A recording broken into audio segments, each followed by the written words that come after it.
I'm Leanne Tran, psychologist who's worked with families whose kids don't fit the mould for almost 20 years.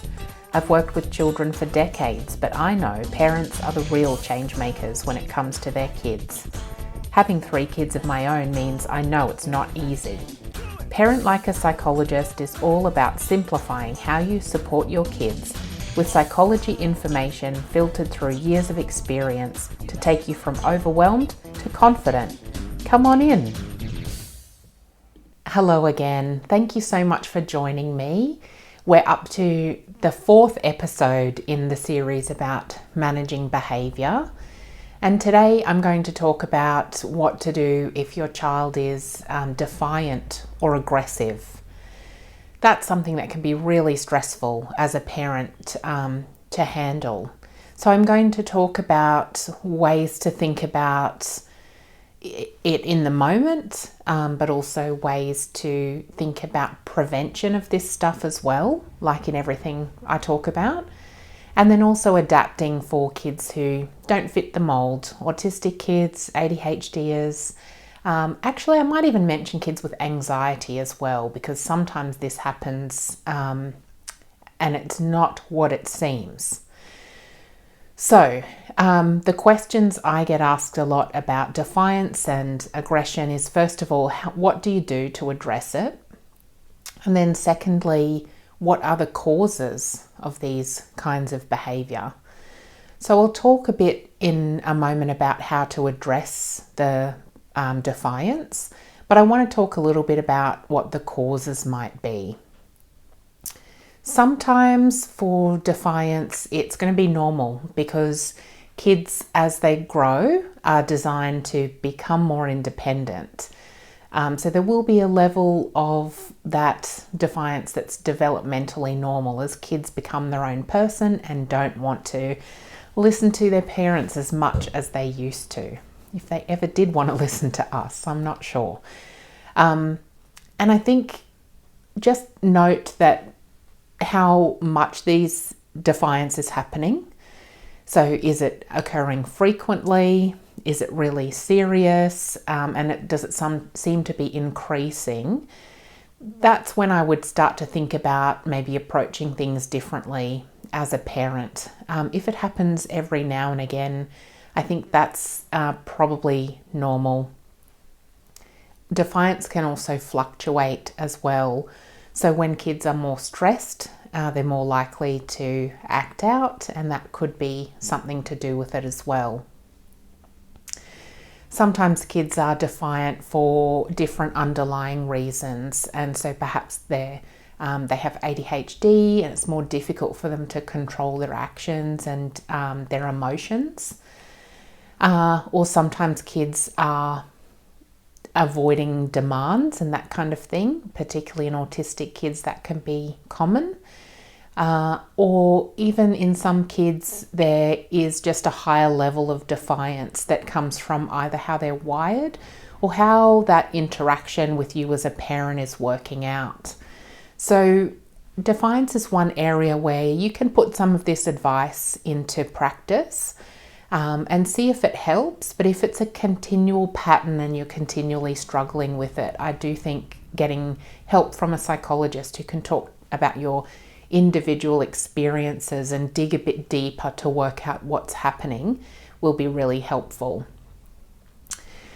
So the first 2 things I'm going to talk about I've mentioned before in terms of behaviour. So if you've been listening along, you might have already heard these ideas and been able to put them into place, which is awesome. The first idea is having clear expectations. And so sometimes we think that kids are being defiant by not doing what we ask them to do, but it's actually that they are unsure of what they're expected to do. So you need to have really clear expectations about what you want your kids to do and be really consistent in your approach to that. I've realised too that maybe it's going to be helpful to actually define what defiance is. And defiance is really kids not following an instruction or a command, if you want to use that kind of word. And so I think that helps us see how natural and normal it is to some degree. Kids will generally not do what they're told a lot of the time. So what we're talking about today is that kind of really consistent, almost continuous defiance that's above the level of what might be normal for kids at different ages. So clear expectations is one thing. The other thing too is that what can help is giving really clear instructions. So sometimes parents will say to me that their kid doesn't listen or doesn't do what they're told. And it's really important that you make sure that your child, first of all, is actually listening and hearing you. Because it might not be defiance, it might be the fact that they aren't tuned in to what you're asking them to do. So you need to get down on your child's level, get their attention first. Usually it's better if they're not already doing something else interesting, like a video game, and then give them a clear instruction about what you'd like them to do. If kids are watching a video game or something like that, just give them a minute of a warning and let them know that you'll be stopping that. And once that's stopped, then you can give them an instruction. So if you think your child's not listening, it's really important to make sure that they have actually heard you. And then when you give the instruction, if they don't follow it out, that's a different scenario. The second piece of advice is to try to remain calm and just think about people's safety in that moment. So I guess that's more so when your kid's defiant, but then also a bit aggressive as well. So they might, when they get upset like that, lash out towards other people, whether it's siblings, parents, other people. Really try in that moment to focus on calming yourself. As we talked about in the last episode, you can't calm and regulate kids down to be calmer than you are. So you really need to calm yourself as a first priority. And safety is the other component there. And my recommendation is to try to move other people away from your child if they're getting upset like that. It's going to be much easier to pick up a sibling or get the other kids to move away than it's going to be to try and remove a child who's defiant and aggressive and take them away to their room. Most likely that's going to escalate the situation, and that's not what you want. So those are two things you can do in the situation. Again, I think encouraging good behaviour and encouraging your kids to be able to handle themselves and their emotions happens mostly in the preparation and prevention of these situations. So one way I think is really helpful is to have open communication with your kids. Defiance is it's not just behaviour, it's kind of in response to you and your relationship with your child as well. So it's really important to have times when your child's calm, but also when you're calm as well, that you can talk about what's happening in the home and get your child's opinion on it and hear their perspective. It might be that your child is frustrated about how things are going. They might not agree with the rules, or they might feel like they have to follow them, but a younger sibling doesn't. So they might have some thoughts and feelings about what's happening that can help you understand their perspective and consider it from their point of view. Knowing those things can help you either adjust your expectations for this child who's having the defiance or other kids, or it can also let you know what skills maybe your child is having trouble with that's leading to this defiance. And that takes me into the last point, which is about teaching kids skills. And so that can be teaching communication or teaching problem solving. Communication can be taught in that kids need to know how to express the emotion that they're having in order to communicate it with you. So you can teach kids that by letting them know it's okay to feel certain feeling or any feelings. But I mean the feelings like this, maybe it's frustration, anger, annoyance. It's okay to feel those things and to tell you about them. And you can model how to do that with your child as well by doing it yourself sometimes. So you might say, oh, I'm just really frustrated because I'm trying to get this thing done and I can't concentrate. And so you've explained to your child the feeling that you're having in that moment, which gives them a guide of how they can do it themselves. Another reason that it's important to, the other thing that's important to teach is problem solving as well. Problem solving is not a skill that's innate to all of us. Some kids are better at it than others, but teaching your kids a way to think through problems when they happen can be really helpful. Because maybe this defiance is a response to a situation that the child doesn't know how to solve. And that might be because they don't have the skills they need for it. And maybe they can't communicate that in the moment. So teaching them to communicate about it, but then also a way to think about problems and problem solve can be really helpful. I'm going to make a note because I think that would be a really important thing to cover in another episode as well, is actually how to teach problem solving to kids. But for now, I wanted to say too that why it's important to teach communication and problem solving is because usually as a psychologist, what we see is that behaviour is communication. And so if your child is being defiant or aggressive, acting out, they're trying to communicate something. If kids don't have the skills to do it verbally, they'll do it through behaviour. Sometimes if they are just too upset, and they could normally communicate it, but they can't right now because they're super angry, then it will come out in behaviour as well. So the more that you can teach your kids to communicate how they're feeling, the less they'll be relying on their behaviour to do the trick.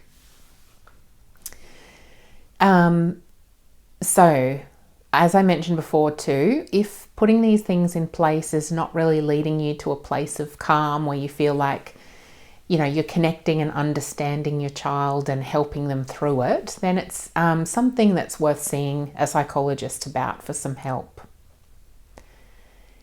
Now, always I talk about how we can adapt these things for kids who don't fit the traditional mold. And so that means that they'll have different needs to some other kids. It also means that the parenting strategies will need to be a little bit different.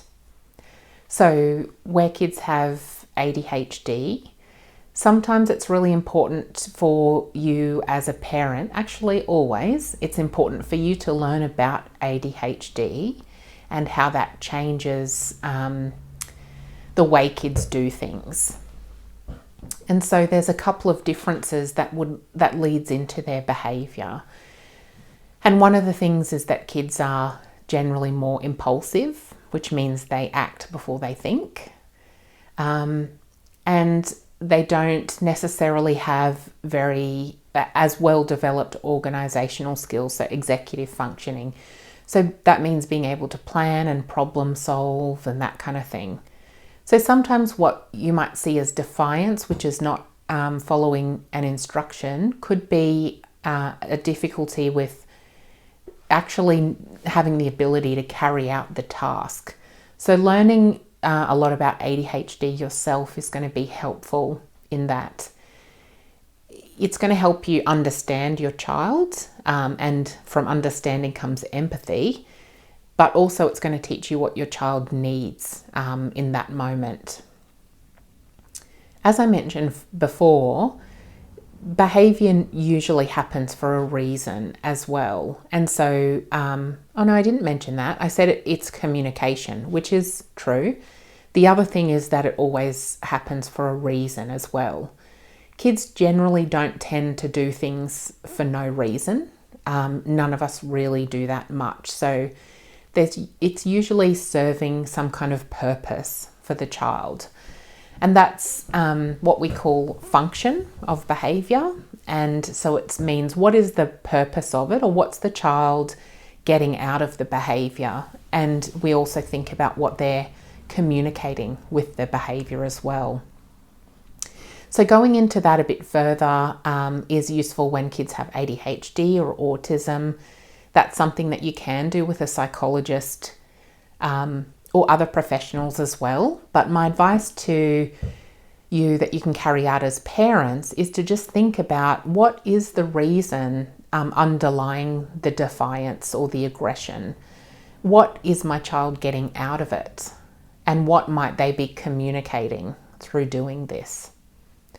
I think then that gives you the opportunity to, rather than look at it from at the defiance or the aggression itself, which is what you see on the surface, it lets you understand a bit more about what the underlying difficulties might be, or the underlying skills that your child is not developing yet or hasn't developed yet. So it helps you then try to address your strategies towards those skills and needs, rather than towards the behaviour. So it's hard to do sometimes. You can't do it in the moment, so I'd recommend maybe afterwards thinking about it. So you have to wait till you're calm, and that might be the next day, or it might be a couple of days later. But try and talk with maybe your partner or other adults who are around and know your child, and think about, talk about it together and brainstorm and just have some hypotheses about what might be happening. These are things that you can check in with your child as well. Talk to them about it and see, and check it. I was thinking this, that I'd asked you to do something and you were rude about it, but I wonder, is it because it's really hard for you to do? Am I right, or have I got it wrong? And your kids will usually be able to tell you some of that stuff. Another thing to think about if your child has ADHD is whether they're able to tolerate frustration particularly well. And it's something we know that kids with ADHD have more difficulty than others in managing their emotions. And that includes frustration. And if that's the case, and you notice that when your child gets frustrated, they tend to lose it, blow their lid, whatever you might say. If they're aggressive or they're defiant in those situations, it's worth thinking through how you might be able to teach them to develop their skills in frustration tolerance. How you go about that is trying to pick up on when they're frustrated and coping with it, and use some descriptive praise and make a big deal of that when you notice it. If kids are on board, it's something that you can also try to encourage them to do. And it might be that you see if they can handle their frustration a bit longer each week. And this can be something that you do just in the moment, in the situations, or you might want to do it as a bit of an experiment as well. And so it might be having them experience a little bit of frustration or something, and that's innocuous, which means it's not very upsetting, but it's still a bit frustrating. I can only think of it as like an example as a parent, but if you've got a partner who snores, sometimes it's, how long do you think you can handle that frustration of listening to that snore before you give them a shove with your elbow? Sometimes that idea of thinking I can last longer, I can handle the frustration, that kind of idea, but applying it to something that your kids find a bit annoying but not too serious, can be really helpful. And the other thing to consider is medication as well. Impulsivity is quite tricky, and if there's defiance or aggression coming from that, kids have this really short window between when this situation happens and when they respond or react to it. So medication can be helpful in opening up that window a little bit. Something to think about. I think too for ADHDers or autistic kids as well, it's thinking about the sensory regulation or sensory support that you can put in place. The more that you do that throughout the day reduces the baseline level of stress, which means kids are less likely to then kick over into aggression or maybe even defiance as well. So I kind of describe it when I'm talking to kids with this visual idea of that, if this is the point where we can't tolerate anything anymore and we're going to lose it or get upset, if our baseline stress level is down here, that's I'm just realised, sorry, that some people are listening and you can't see what I'm doing. I'm holding one hand up high and one hand down low. Think of it that, I guess, almost like a mountain. The closer you are to the top of this anger mountain or volcano, the easier it is to get you to erupt. But if you can reduce that baseline level of stress down quite a lot through things like sensory regulation and other things, it means it's harder, or it takes a lot more for kids to reach their limit. So the more that you can do to prevent these situations by meeting the needs day to day is going to be really helpful. So we talked about it a bit with sensory support and regulation, and the other thing is about communication and visuals as well. So if you can be using visual information to let kids know what you expect of them and what's going on, they're going to be a lot calmer. If you can adjust your communication to meet their communication style and level, that's going to make things calmer as a baseline as well. It's also important to make sure your communication is clear as well when you're giving instructions, and simple where possible, because that's more likely to lead to a really good outcome when you're asking your kids to do something. Again, I want to stress that if these things, you feel like they're reasonable and you can put them into place, go ahead. But if you think that your situation is a bit more serious than this, or if you try these strategies and find that they're not really helpful, or you uncover some things like skills your child doesn't have, or you wonder about teaching them communication and problem solving a bit more, then that's the time to maybe seek some help from a psychologist. And what we do is take the approach of digging deeper underneath the layers of the behaviour to find out what the skills are that are, I don't want to say lacking, not there yet, let's say that, still developing. And whether that's skills, communication, or tolerating emotions, then that's what we can help your child with, but also teach you how to do that at home. Because as always, it's we can give advice, but what you do at home is the thing that's going to make the real difference for your child. So my wish for you is that you're not experiencing much of this defiance and aggression now. And that continues into the future. But listening to it now and thinking about it and putting some stuff in place before your child is aggressive or defiant is going to be the best path forward. And that's what I wish for you, the best path forward. So thanks again for joining me. Thanks for listening to this episode of Parent Like a Psychologist. If you found it helpful, please share on Instagram so other parents can benefit too, and tag me at Leanne Psychology so that I can say a big thank you. Head over to leannetran.com.au to join the village for bite-sized psychology tips straight to your inbox. I really hope this podcast has brought a new perspective and you a step closer towards a calm parent and a thriving child. Have a delightful day.